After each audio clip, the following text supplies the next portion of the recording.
이 영상은 5.18 민주화운동 공식 조사 기록을 바탕으로 재구성했습니다. 1980년 5월 광주의 현실. 먼저 당시 상황을 정확히 말씀드려야겠습니다. 1980년 5월 광주는 어떤 곳이었을까요? 1980년 5월 18일부터 5월 27일까지 광주와 전라남도에서 시민들이 신군부에 맞서 싸운 대중봉기 형태의 항쟁이 일어났습니다. 시민들은 계엄령 철폐, 전두환 퇴진, 김대중 석방을 외쳤죠. 하지만 당시 기록에 따르면 공수여단이 투입되면서 강경 진압이 시작됐고 상황은 빠르게 악화되었습니다. 그 과정에서 민간인 희생 소식이 잇따라 들려오기 시작했어요. 특히 5월 19일 오후 4시 50분 광주고등학교 앞에서 계엄군과 시민들 간의 충돌이 발생했고 5월 21일 전남도청 앞에서는 상황이 더 심각해지면서 많은 피해자가 발생했습니다. 그런데 여기서 중요한 사실이 있습니다. 희생자들이 단순히 시위 참가자들만이 아니었다는 점이에요. 당시 집계에 따르면 피해자 중 군인이 23명, 경찰이 4명인 것에 비해 시민 희생자는 162명으로 대부분이 일반 시민이었습니다. 더 안타까운 건 그 안에는 어린아이들까지 포함되어 있었다는 사실입니다. 걸음마를 겨우 뗀 4세 아이까지요. 5월 21일부터 27일까지 계엄군은 광주를 완전히 봉쇄했습니다. 5월 21일 오후부터 공수부대는 시내를 벗어나 광주시 외곽을 막으며 새로운 경계를 설정했습니다. 당시 기록에는 그 내부에 있는 광주를 특별 통제 구역으로 규정했다고 남아 있습니다. 이 봉쇄 작전 과정에서 광주 외곽을 이동하던 시민들의 피해 사례가 다수 보고되기 시작했습니다. 남녀노소를 가리지 않고 말이에요. 바로 이런 상황에서 오늘 이야기의 주인공인 4세 아이 역시 당시 혼란 속에서 안타까운 희생을 당한 겁니다. 그런데 1980년 5월 광주는 어떤 도시였을까요? 광주는 호남 지역의 중심 도시였습니다. 인구 80만 명이 모여 사는 평범한 지방 도시였죠. 금남로는 광주의 명동이라 불릴 만큼 번화했고 전남대학교를 중심으로 한 대학가도 활기를 띠고 있었습니다. 그런 평범한 도시에서 오늘 이야기 속 4세 아이도 평범한 일상을 보내고 있었을 거예요. 아침에 일어나 엄마가 해준 밥을 먹고 동네 아이들과 골목에서 뛰어놀고 저녁이면 가족과 함께 텔레비전을 보며 웃던 그런 평화로운 나날이 이어졌겠죠. 하지만 5월 18일 이후 모든 것이 달라졌습니다. 거리에는 군인들이 나타나고 어디선가 들려오는 소음이 하루 종일 이어졌습니다. 사람들은 밖을 나서지 못하고 집 안에 숨어 지내야 했어요. 4세 아이에게는 무슨 일이 벌어지고 있는지 도무지 이해하기 어려웠을 겁니다.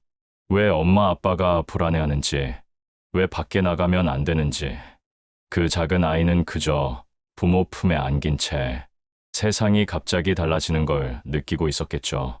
그리고 그 혼란 속에서 아무도 예상하지 못한 비극은 조용히 다가오고 있었습니다. 5월 24일, 한 아이의 마지막 날, 5.18 진상규명조사위원회의 최근 조사 결과 놀라운 사실이 밝혀졌습니다. 조사위는 최근 이 아이가 1980년 5월 24일 남구 효덕동에서 당시 상황 중 안타깝게 희생되었다는 계엄군의 진술을 확보하고 현재까지도 추적 중이라고 밝혔습니다. 5월 24일이면 광주가 완전히 봉쇄된 지 3일째 되는 날이었어요. 그날 효덕동에서는 무슨 일이 있었을까요? 2002년 진행된 감식 결과에 따르면 무명 5번 묘역 4-97은 만 4세쯤으로 추정되는 남자아이였고 당시 혼란 속에서 치명적인 피해를 입은 것으로 기록돼 있습니다. 그리고 남구 효덕동의 한 야산에 임시로 안장됐다가 1980년 6월 7일 발견되었습니다. 발견 당시 상황을 기록한 검찰 자료에는 이런 내용이 나옵니다. 당시 기록에 따르면 30대 여성이 관련 차량으로 아이를 옮겨 인성고등학교 인근 산자락에 임시 매장한 뒤 돌아갔다고 해요. 아이의 작은 몸은 여자용 밤색 스웨터로 감싸져 있었고 그 안에는 1,000원짜리 한 장이 들어 있었다고 합니다. 여기서 주목해야 할 점. 첫째, 아이를 매장한 건 30대 여성이었다는 사실이에요. 혹시 어머니였을까요?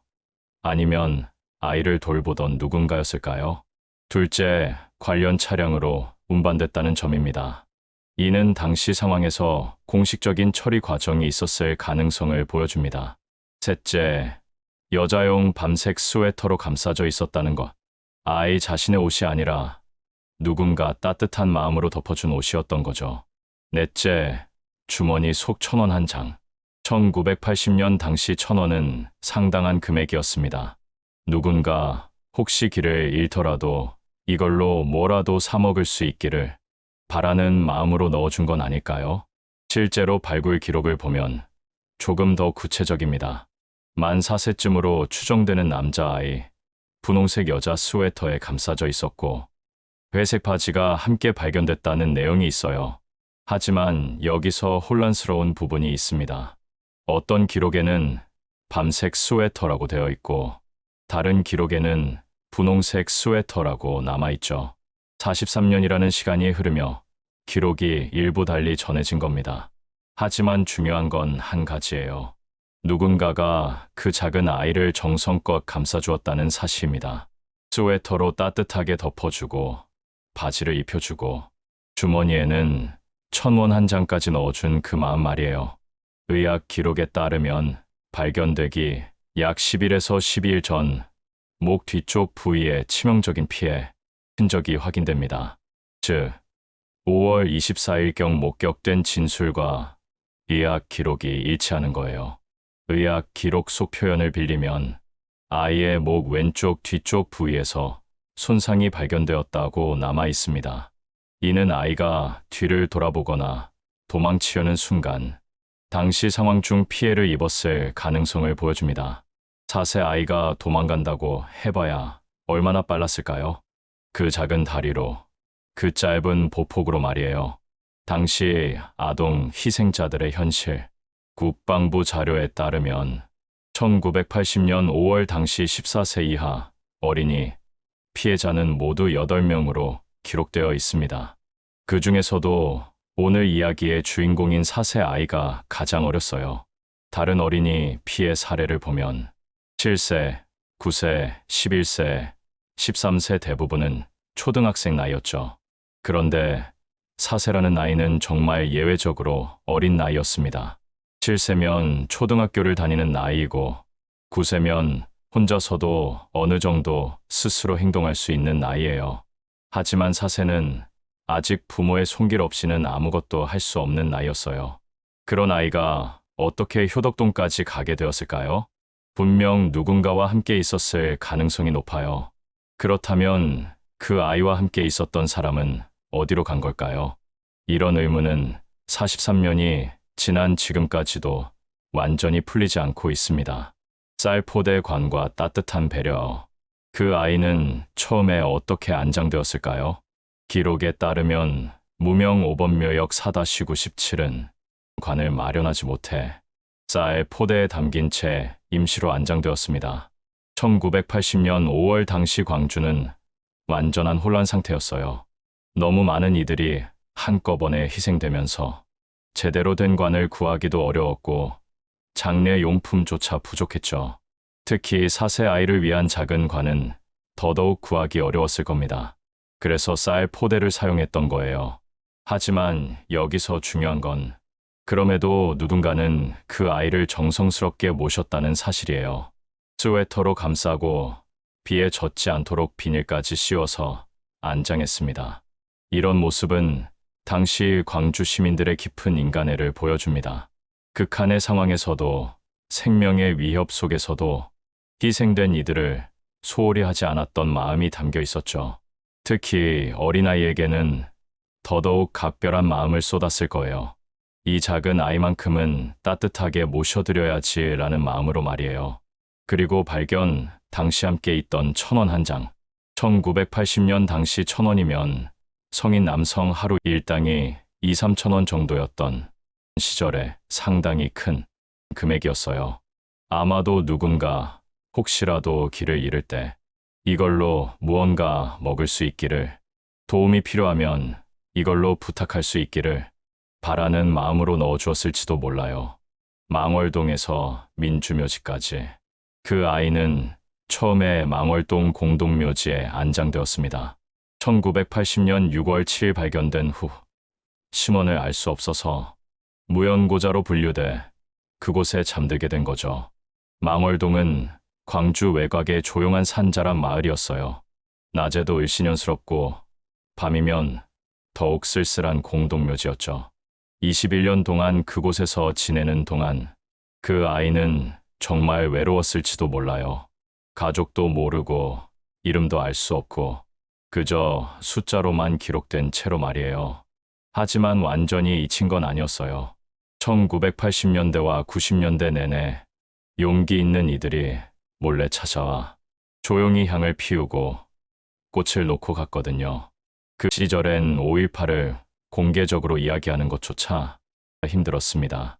당시 사회에서는 광주 사태라고 부르며 사건을 왜곡하거나 침묵을 강요하는 분위기가 있었기 때문이죠.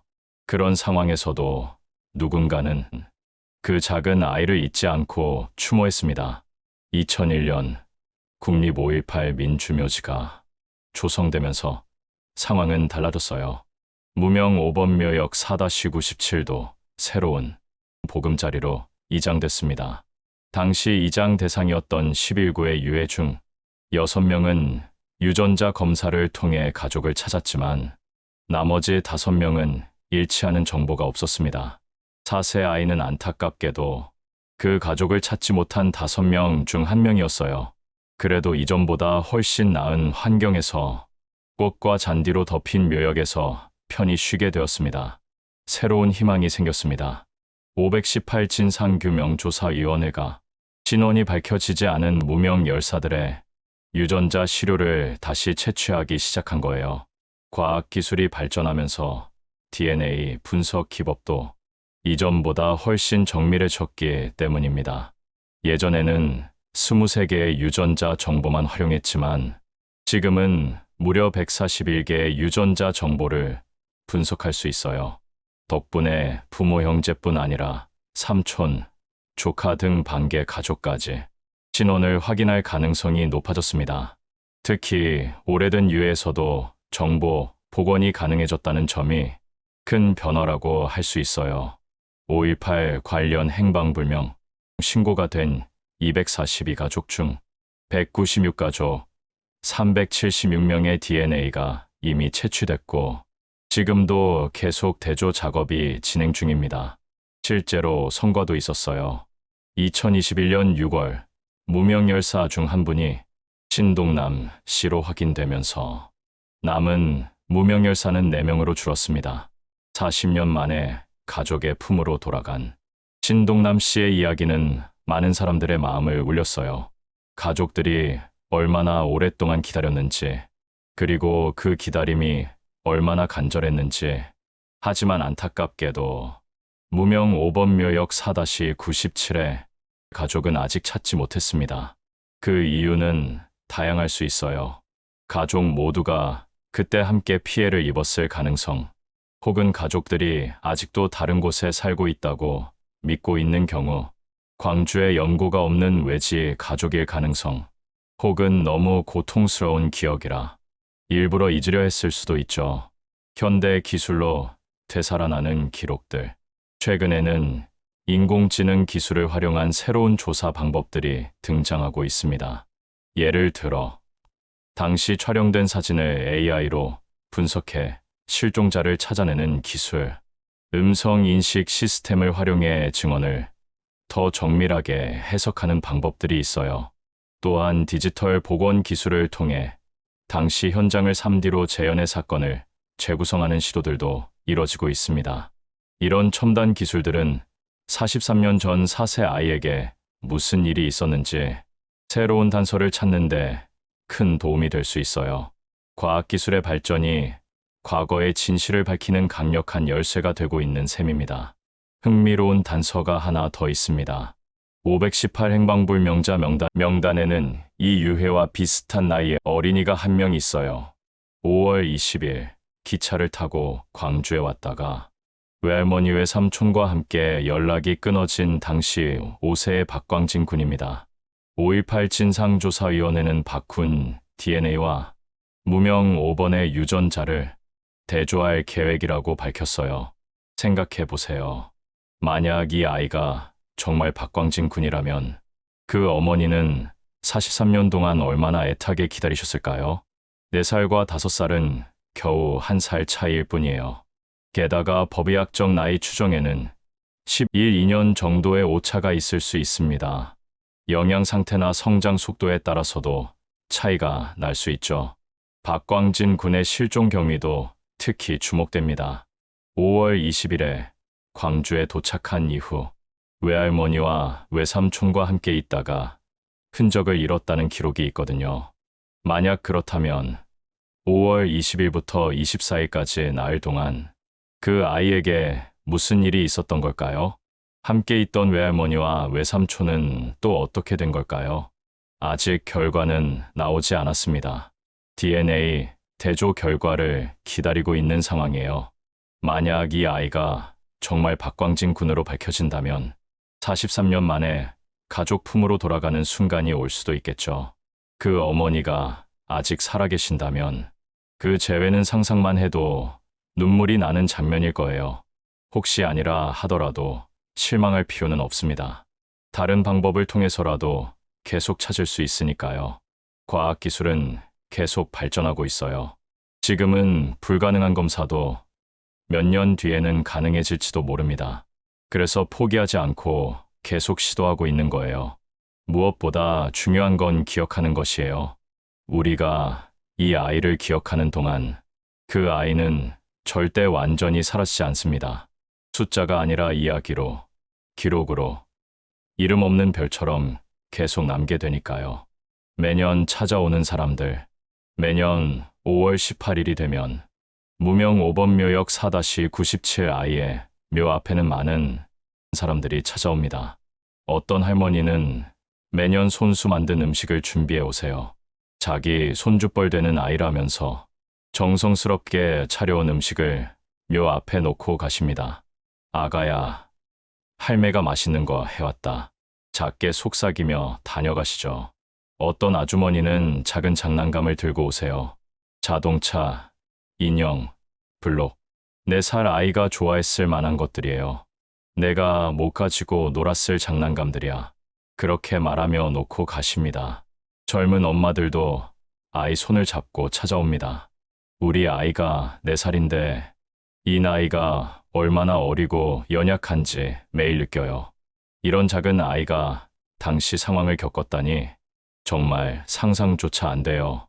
그러면서 눈시울을 붉히고 돌아가는 분들도 많아요. 이런 장면들을 보고 있으면 마음이 뭉클해집니다. 비록 혈연 가족은 찾지 못했지만 이렇게 많은 사람들이 그 아이의 가족이 되어주고 있기 때문이에요. 그 아이는 외롭지 않을 거예요. 수많은 사람들이 기억해주고 사랑해주고 있으니까요.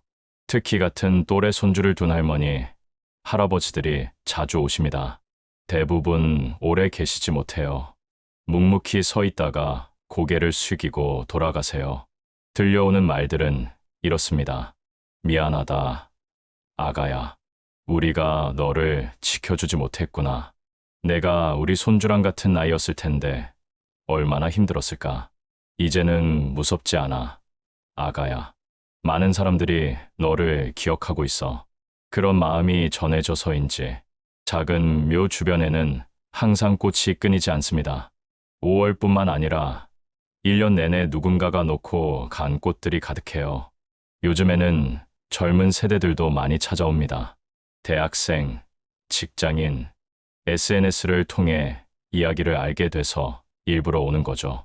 그들 중 몇몇은 자원봉사자로 참여해 묘 주변을 청소하고 정리해 주기도 해요. 이 아이만큼은 우리가 지켜드려야죠.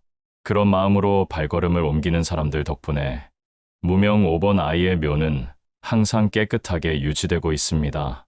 안종철 조사위 부위원장은 이렇게 말했습니다.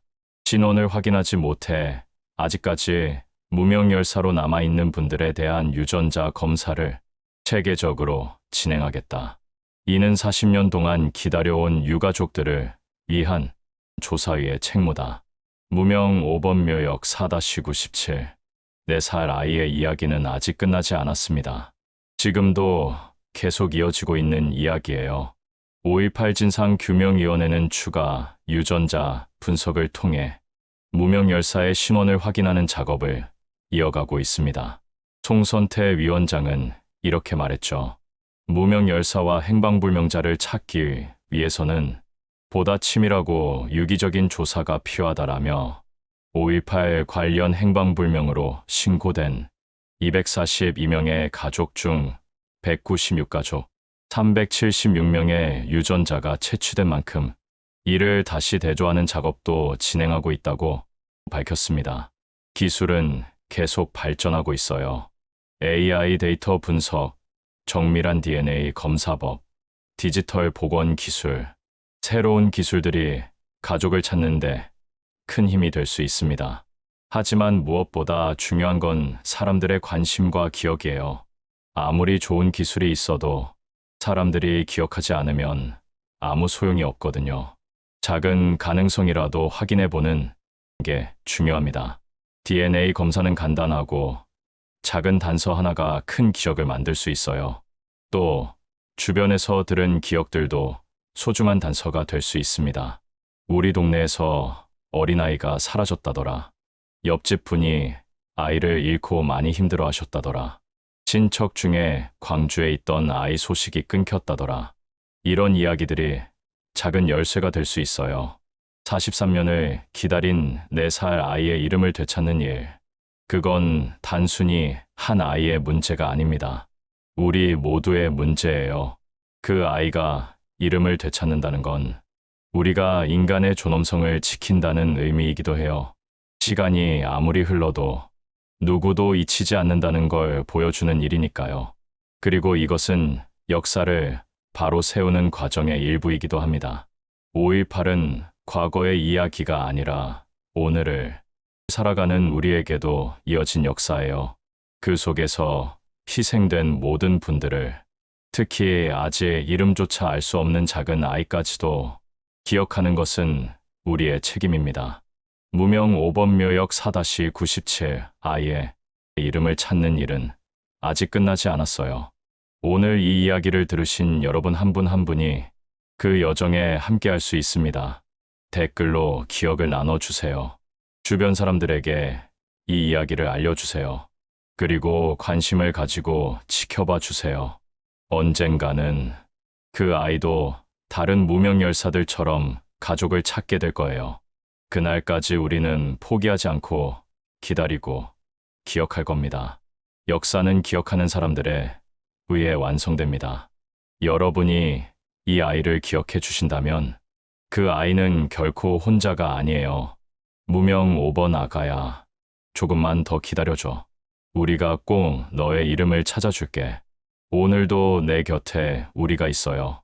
내일도 모레도 너의 이름을 부를 수 있는 날이 올 때까지.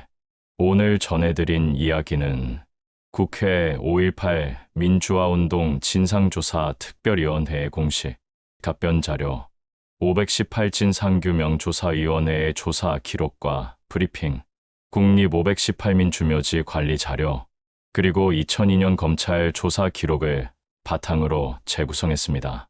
이 콘텐츠는 사실에 근거한 이야기이며 역사를 기억하고자 하는 마음으로 제작되었습니다. 본 영상은 공개된 기록과 보도 자료를 토대로 구성했으며 미확정 정보는 추정 가능성으로 구분했습니다. 오늘 전해드린 이야기는 국회 5.18 민주화운동 진상조사 특별위원회의 공식 답변 자료, 518 진상규명조사위원회의 조사 기록과 브리핑, 국립 518민 주묘지 관리 자료, 그리고 2002년 검찰 조사 기록을 바탕으로 재구성했습니다. 이 콘텐츠는 사실에 근거한 이야기이며 역사를 기억하고자 하는 마음으로 제작되었습니다. 본 영상은 공개된 기록과 보도 자료를 토대로 구성했으며 미확정 정보는 추정 가능성으로 구분했습니다.